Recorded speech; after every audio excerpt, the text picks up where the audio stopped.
Hola, bienvenidos a otra sesión de Satchel Class. Soy Mr. Castrillon.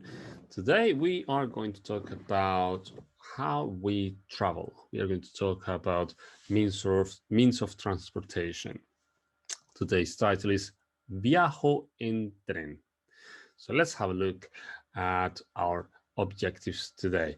By the way, just remember, this is a Key Stage 3 lesson, year 7 and 8, but it does not mean that you shouldn't join us if you're doing year 10 or year 11.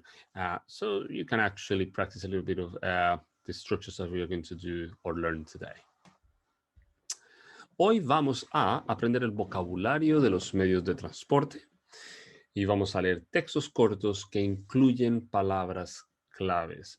So today we are going to be learning all these different words for train, car, and so on, but also we are going to include keywords that tend to come or tend to appear in texts that relate to traveling or means of transportation. So let's start first talking about means of transportation and what or how we travel when we are using them. So medios de transporte, keyword, very important, palabra clave, medios de transporte. So we have the first one, el tren. Por lo general, tomo el tren para ir al colegio. I'll repeat that. Por lo general, tomo el tren para ir al colegio. So what I would like you to do is I want you to try and translate this sentence if you can. If you don't understand some of the words, I'm just going to show you some of them. Por lo general, which means in general or regularly. Ir al, go to. Now, there is one extra there that I'm going to include here. I'm just going to put it underneath this, which is tomo, which means I take or I use in terms of transportation. I take or I use. So try and translate the sentence for us. I'm going to give you 30 seconds to try and give us a translation in English for that sentence.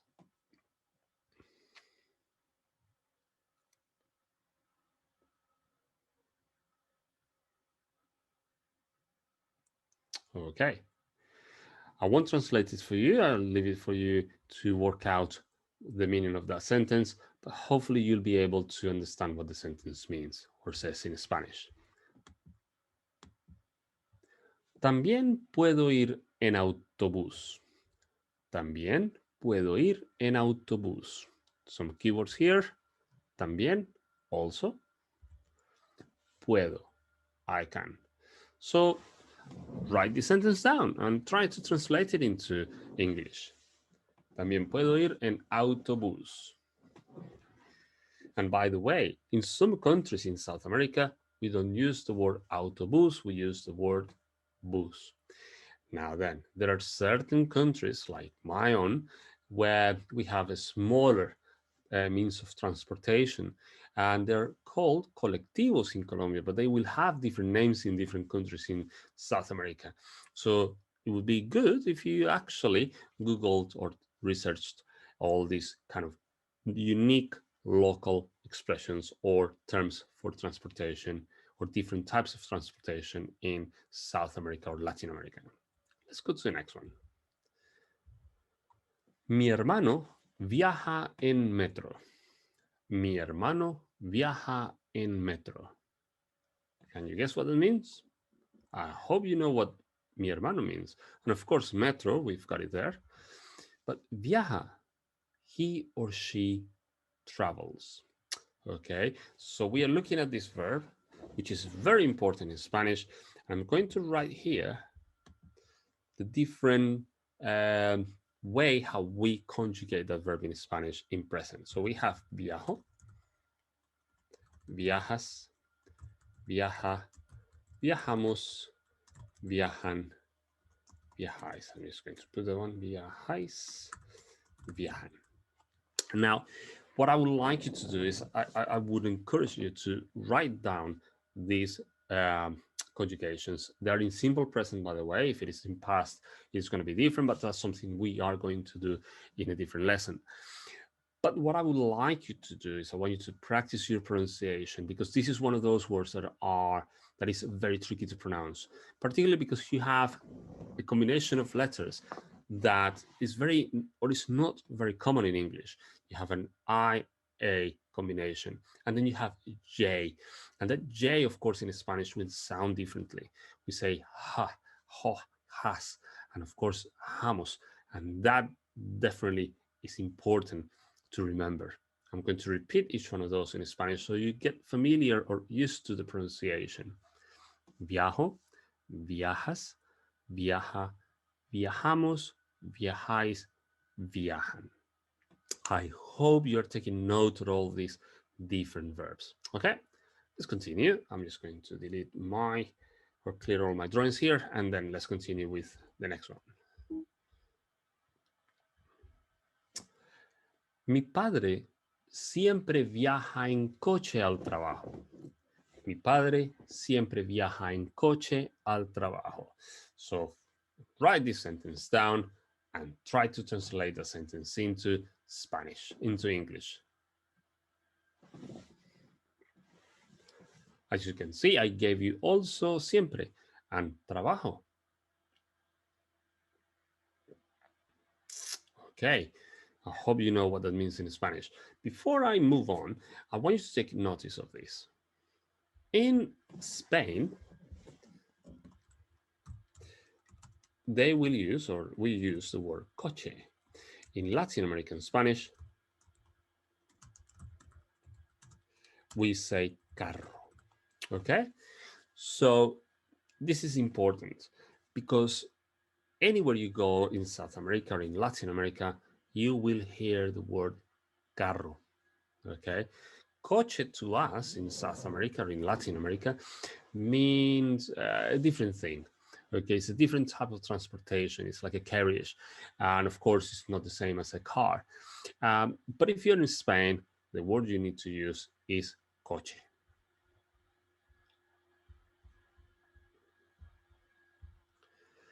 ¿Cómo llegamos al colegio? Well, a couple of things before we continue. We have colegio, which I hope you understand what it means, but then we have llegamos. Llegamos. Now, anything in English, sorry, in Spanish, that ends A-M-O-S, amos, means we. Any word that is ending like that means we something. For example, hablamos, we speak. Pronunciamos, we pronounce. Vivimos, we live. Estamos, we are. Somos, we are again. Or for instance, if you want to say something in past, then the ending is going to be MOS. Vivíamos, we used to live. Hablamos ayer, we spoke yesterday, and so on. So it's really important to remember that MOS means we. Viajamos por la carretera. I repeat that. Viajamos por la carretera. Now, we already saw what viajamos means, or viajar. And of course, we have a new word, carretera. Do you not know what it means? Look at that picture. Okay, and we are saying we travel on the roads, exactly, on the roads or by the roads. ¿Cómo llegamos al colegio? Well, now we have la autopista. Pasamos de la carretera a la autopista para ir más rápidamente. I'm going to repeat this. Pasamos de la carretera a la autopista para ir más rápidamente. Now look at this. We have lots of words here that we are using that they actually help us making our sentences better, with more quality, if you like. Now we have pasamos, which means we go. But pasamos is what I call a multiverb. What does that mean? It means that it has many meanings in Spanish. And when you say something in English, you might end up saying pasamos. For example, or for instance, I could say la pasamos muy bien, and it means we had a great time. But you can also talk about, say, for instance, time. Pasa el tiempo. Time goes by. ¿Qué te pasa? What's the matter with you? And well, and we also have, oh, el carro pasa. The car goes by. So there are many, many, many. O el coche pasa, perdón. I was talking about Latin American Spanish earlier. Coche, carro. So el coche pasa. The car goes by. So this is a multifunctional verb. We will find lots of those in Spanish, and this is a very important one to remember. I will repeat the sentence again. Pasamos de la carretera a la autopista para ir más rápidamente. By the way, what does autopista mean? Can you remember? Good. Can you guess it based on the picture? Good. ¿Cómo vamos a otra ciudad? How do we get to another city? Look at that. MOS, we. And ciudad, city. Now we have the word el aeropuerto. Very transparent word because it's very similar to the one in English. And of course, if you look at the picture, we know exactly what it means. Por lo general, viajamos al aeropuerto. Por lo general, viajamos al aeropuerto. Viajamos, once again, is we travel. ¿Qué llevamos de viaje? Well, llevamos las maletas o el equipaje en el maletero. I'll repeat that because it's a really good sentence to remember. Llevamos las maletas, el equipaje en el maletero. So look at that. We have new words, and this is what happens when we travel. We take our luggage, las maletas. We also have the word equipaje. So either or is a really good word to use. En el maletero. That's how we call the part of the car where you put all your luggage in. Okay, the hood of the car. And also, look at that, I'm saying llevamos. So that means what do we take on our trips? Viajamos en un avión. I won't translate the sentence for you because you know exactly what it means. Viajamos en un avión. El avión. En el avión volamos a Barcelona. Now we have a new word here, volamos. And of course, MOS means we are doing something. But what is it that we are doing? Well, what do you do on a plane? Exactly, you fly. And that means fly. We fly to Barcelona. En el avión, el auxiliar de vuelo sirve bebidas a los pasajeros. En el avión, el auxiliar de vuelo sirve bebidas a los pasajeros. Now, we are on a plane and look at the people on the plane. They have very specific, clear roles on that plane. One is your passenger and the other one is your flight attendant. The question is, which one is which in Spanish? And I'll leave that with you. I want you to figure out which one is flight attendant in Spanish and which one is passenger. En el barco. Cuando llegan a Barcelona, tomamos un barco para hacer un crucero. And here there is a bit of a tiny little mistake. We should have said cuando llegamos a Barcelona. Tomamos un barco para hacer un crucero. And that's, of course, el barco. It's a huge boat. La velocidad del barco es lenta. La velocidad del barco es lenta. Look at this. We can actually include this as a description, more detail about the things that we do and what we think about the boat or ships.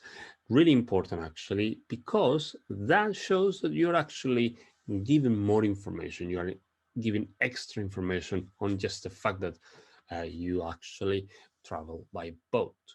Now, if you want to say something about the plane, you could say, oh, la velocidad del avión es rápida. I'll repeat that for you. La velocidad del avión es rápida. You're giving your opinion and you're saying, well, that the plane or the like planes, airplanes are fast. And of course, that helps a lot when you are writing any documents in Spanish. Al subir al barco, vamos a la recepción. Al subir al barco, vamos a la recepción. Now, here we have new things, new elements that we need to use. Subir al barco. It literally means to get on the ship or the boat. And then we go to exactly the reception. Now, once again, I'm using vamos, we. Don't forget that one. Always, whenever you see MOS, it means we. El botones nos ayuda con el equipaje. Look at that person, that gentleman there. What is his role on the boat? I won't translate it for you, but I would like you to work it out by just looking at the picture. El botones nos ayuda con el equipaje.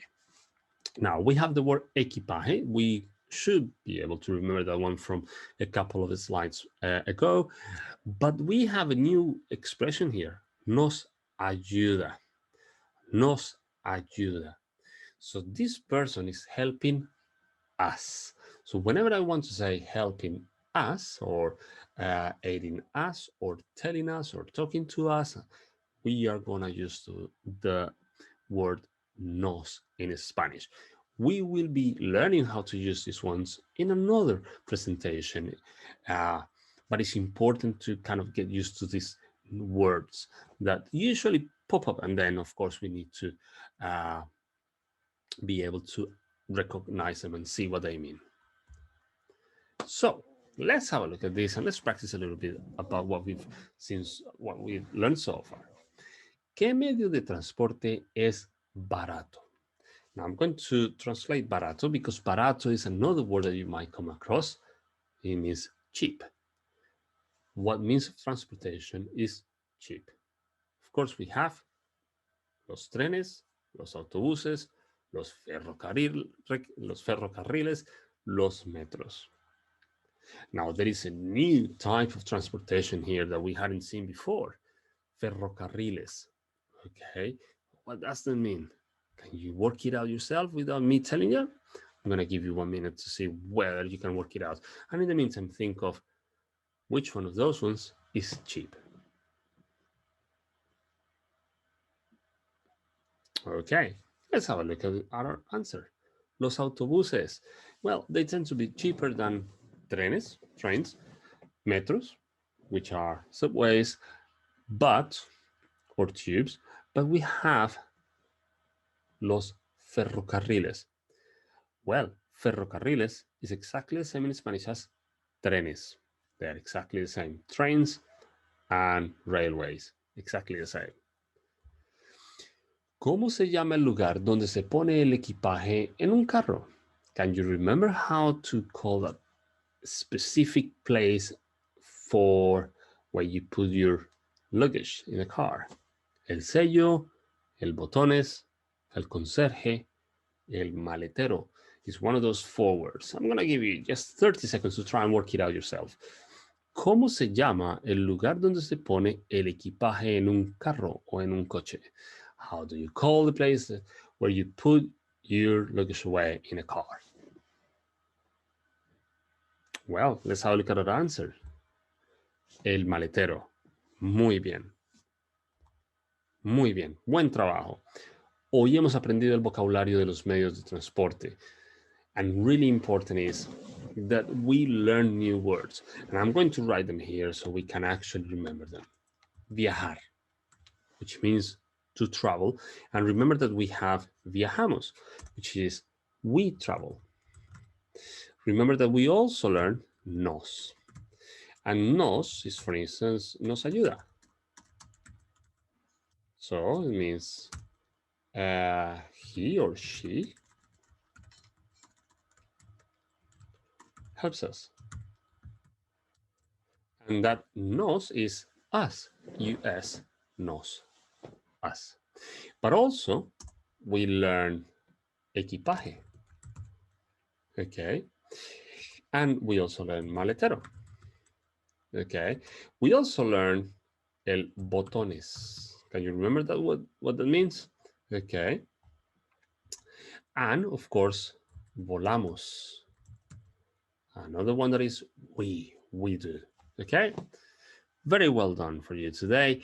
I am very pleased with the fact that we actually learned lots of words today about means of transportation.